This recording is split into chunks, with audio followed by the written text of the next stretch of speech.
Dear students, today we are going to study about the example from lichen, that is Hasnia.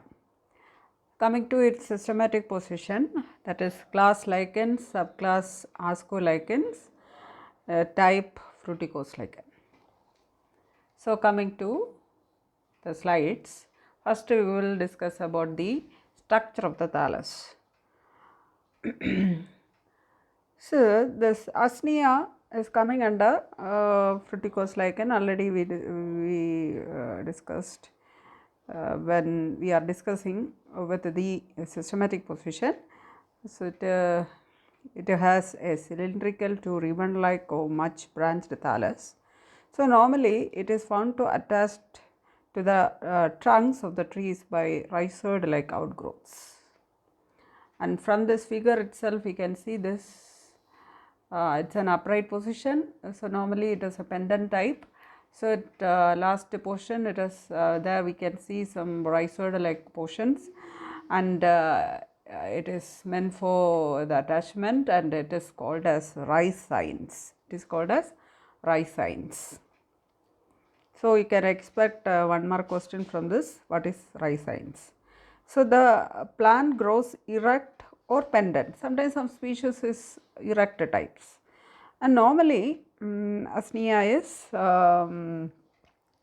pendant types, and with a main branch bearing many lateral branches. So the color of the thallus is grey, green or greenish yellow. Several conspicuous bristles, that is hair or spinous structures, here we can see these bristles or fibrils cover the entire thallus, and the lateral branches terminally bear large apothecia, fruiting bodies. Here we can see this open type of fruiting body, is also shaped fruiting body, that is this apothecia, and then the margin is also fringed with bristle like outgrowths. There the body or the main branch and the side branch is possessing this bristle shaped structures, and that same bristles we can see the along with the margin of apothecia. And coming to its internal structure, so it's already in introductory classes, in that is introduction related to the lichens general characters, there we already discussed also the heteromerous and homomerous lichen. So this Hasnia, suppose we are taking a cross section of its main branch, we can see the heteromerous condition. That is, we can see separate zone for algae and the separate area for the fungi part. Mycobiont and phycobiont are in different positions or locations. So then such lichen is called as heteromerous lichen. So the algal component is restricted to a specific zone, and that area or layer is called algal zone, that is phycobiont. The cross section reveals that there are four distinct regions, namely peripheral zone, cortex, algal zone and medulla. Okay. So this is the figure, it is the diagrammatic representation which explains the four zones. That is, we can see this cortex, that is this central core region, cortex is there, algal layer is there, and medulla region is there. So suppose we are taking this cross section, we can see this portions, that is what are they, peripheral zone, cortex, algal zone and medulla. And peripheral zone is nothing but it is an external part, and later parts we can see these three distinguishable parts, that is algal zone, cortex and medulla. So coming to algal zone, it is the outermost region of the thallus which is generally thick and protective. So the hyphae in this region are very closely packed or interwoven.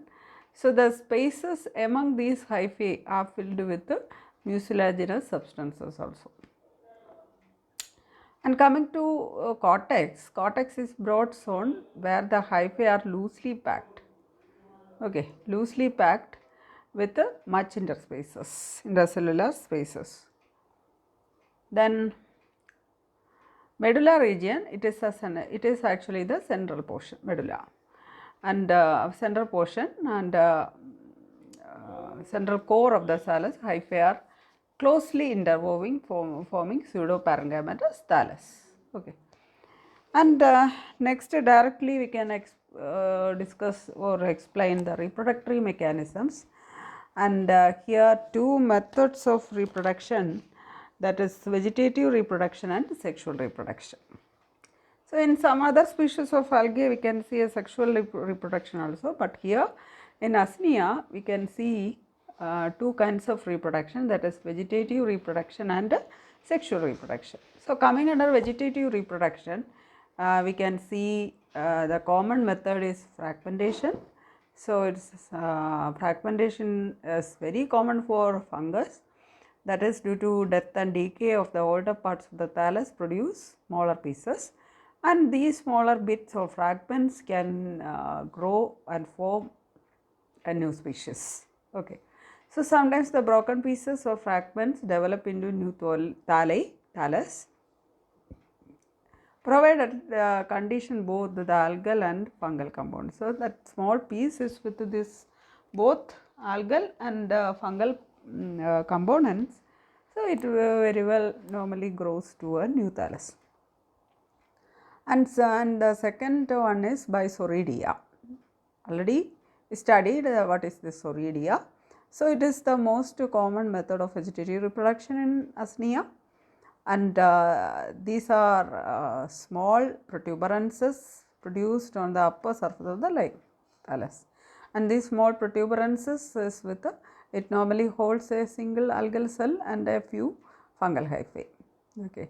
So they may be either occur within definite pustule like compact structures called as Sorridia, or may arise so abundantly as to spread up like a thin greyish layer of dust. It appears as dust particles. So each Sorridium consists of few algal cells surrounded by a mass of hyphae. Okay, that is the method of vegetative reproduction. So coming to the second type of reproduction, that is sexual reproduction. So sexual reproduction is performed by the fungal partner. If the mycobiont is an ascomycetes or fungi or fungus, the male and female sex organs are spermagonium and ascogonium. That is the character of this ascolichen. Okay, spermagonium and ascogonium. That is spermagonium. These are the spermagonium, and it is like ascolichen, and the spermagonia are flask shaped structures embedded in the upper surface of the thallus. They open outside by small pores, and which is wherever we can see these pores, we can name it as ostiole. So fertile hyphae in the cavity of the spermagonium abstract or produce minute rounded cells at its tip, and these small cells which is producing on the tip of the spermagonium near to the ostiole, and these considered as the male cells, and which are called as spermatia. So already we studied in some fungal types. Then in some species of lichen, however the pycnia pycnidia structures also function as spermagonia. But normally in lichen we can see this here we can see this spermatia. Small male cells are produced at the tip of this hyphae. See this spermatia. And about this ascogonium. So ascogonium is produced on the ascogonial filament. So it is many-celled and a specialized filament having two portions, namely lower coiled portion and an upper straight portion. The coiled portion is the ascogonium, which is multicellular. See this figure. So this worm-like hyphae, see this, and this is function as the carpagonium or ascogonium. Okay. So this coiled hyphae, this is nothing but it's a elongated coiled hyphae and the coiled portion is, we can consider it as ascogonium or carpogonium, and it is with the, so it is with the two parts, an elongated portion, and which is actually normally protrudes through the peripheral zone, and the protruded portion is called as trichogyne. So trichogyne is always sticky. So ascogonium lies deep in the medullary portion. Suppose we are taking the section, the central portion is called medulla, near to central portion, medullary portion of the thallus. The straight upper portion of the ascogonium is called trichogyne, which is also multicellular, and also the tip of the trichogyne is sticky. All cells of the ascogonial filament are generally uninucleate. See this, cells are uninucleate. Okay. So spermagonium is male structure, ascogonium is female structure, considering as female and male structures. Okay. Then how the fertilization occurs? On being disseminated or after the production, the spermatia have been found sticking to the protruding tip of the trichogyne. So that is, the spermatia is produced in the male sex organs, then that is spermagonium, and after the maturity of the spermatia, it normally liberates through air currents, and accidentally it come in contact with the trichogyne of the female structure. So trichogyne is sticky in nature, so normally the spermatia attaches with the trichogyne. So this is only evidence that the spermatia function as male gametes. However, Morian and Morian 1928 opined that there is never any fertilization of the protruding trichogyne by spermatia. That is, otherwise we can say there is no proper method how the fusion or plasmogamy are related to this sexual reproduction is not clearly known. Okay.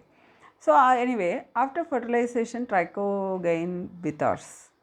That is, the ascogonium produces freely branched ascogenous hyphae. Normally, we can see this liberated spermatia get attached to the trichogyne. Okay. So the intervening walls between the spermatium and trichogyne dissolves. That is, that point of contact dissolves.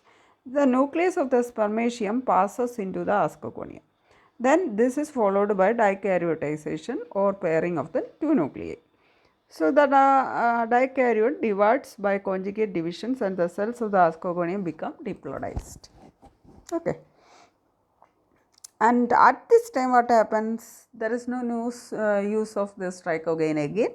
So this protruded portion, that is the trichogyne, collapses or withers.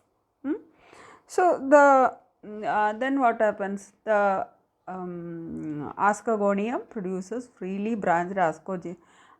Here it is a spelling mistake, is acrogenous. So the ascogenous hyphae, and these hyphae produce assay at their ends, like that of the any ascogenous hyphae, and it produces what? Numerous assay. So that is developing assay as ascogenous hyphae and ascogonium. Okay. Are surrounded by a sterile hyphae, and later what happens? This forms the fruiting body, and here the fruiting body is a apothecium.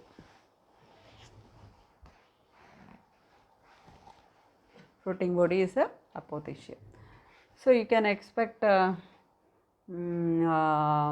former question related to the vertical section of this section of apothecium. And this is actual photograph, this upper view of this apothecium, and when we are taking cross section. So this is the actual photograph.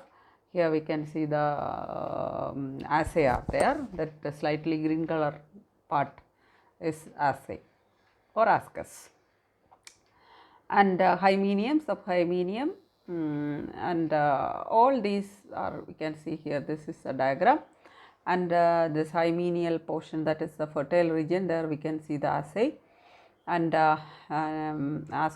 this ascus is normally intermingled with the paraphysis and periphysis. Okay, paraphysis means these are the sterile hyphae which is vertically arranged. Periphysis means here it is not labeled. Periphysis means that is the hyphae which is sterile hyphae which is produced near to the margin, and it is called periphysis. Okay, and then also we can see this hymenium, subhymenium, and same like that structure. Each ascus contains 8 ascospores. That is after the fusion it undergo meiosis and form 4 nuclei, and again one more mitotic division, so 4 becomes 8. So, the assae and paraphysis are very closely packed to form a continuous fertile layer which is called this hymenium. Here we can see this hymenium layer, and it is this hymenial layer, that is the region where we can see the fertile ascus and intermingled with the paraphysis. So, that region is called a hymenial layer, and it is otherwise called a thecaeum. One more name is there, thecaeum. Okay. And just below to the hymenial layer is a region consists of dense mass of sterile tissue called a subhymenium. Here we can see, here we can see this sterile mass. Just below we can see this somewhat compactly arranged sterile mass of hyphae, and which is called a subhymenium. So, it consists of closely packed interwoven hyphae, and which is acting like a base. Okay. And below the subhymenium is the hypothecium that forms the main body of the hyphae. There we can see this medulla region, and like that of any thallus structure. Okay. And normally the cross section, in the cross section of the thallus, what we are seeing, we can see here also. And and this region is called a hypothecium that forms the main body of the hypothecium. So, hypothecium contains loosely arranged hyphae internally and compactly arranged peridium externally. Here we can see this bottom or margin, and it is closely arranged, and it is called a peridium. Peridium means it is nothing but it is a protective layer. In higher plants we can see what is the function of this epidermal tissue or hypodermal tissue, like that. In fungus it is produced as a result of the pseudoparenchymatous region which is produced due to the compact arrangement of hyphae. Okay. When the apothecium matures, the ascospores are normally, ascus ruptures and the ascospores are liberated. They are lightweight and are carried by wind. They germinate to form new hyphae. Those hyphae coming in contact with the suitable algal cells develop into a new Asnia thallus. Okay. So, that is the sexual reproduction. Sexual reproduction of this Asnia. Here you can study what are the main points related with the apothecia, and how these ascospores are developing. These are all, these part we can use for study purpose. Okay. And up to this, it is a somewhat small portion, that is Asnia, and from this lichen portion one more question you can expect, that is, what is the economical uses of lichens. Okay. So, that is also very important portion. Okay. In next class we can see that also. And today's review points, first we discuss about the general characters related to the lichen thallus, then internal structure, that internally how we can divide the how we can see this arrangement of hyphae along with the algal zone. Then coming to reproduction, there are two kinds of reproductive methods. that is vegetative reproduction and sexual reproduction. Vegetative, 2 methods, fragmentation and biosporidia formation. And suppose it is asked for any 2-mark question, just draw the structure of Soridia. So in the from the previous class you can get that figure. Okay. Soridia. Then coming to sexual reproduction. So Asnia is the fungal partner is an ascolichen. So Ascomycetes fungus. So we can see this sexual structures as spermogonium and ascogonium, and briefly explain these 2 structures and how fertilization occurs, and after that how the fruiting body is formed, the structure of fruiting body, and explain hymenium, subhymenium and all other structures. Okay, and you can see this notes. Okay, thank you. If you are having any doubt, please you can ask. Thank you.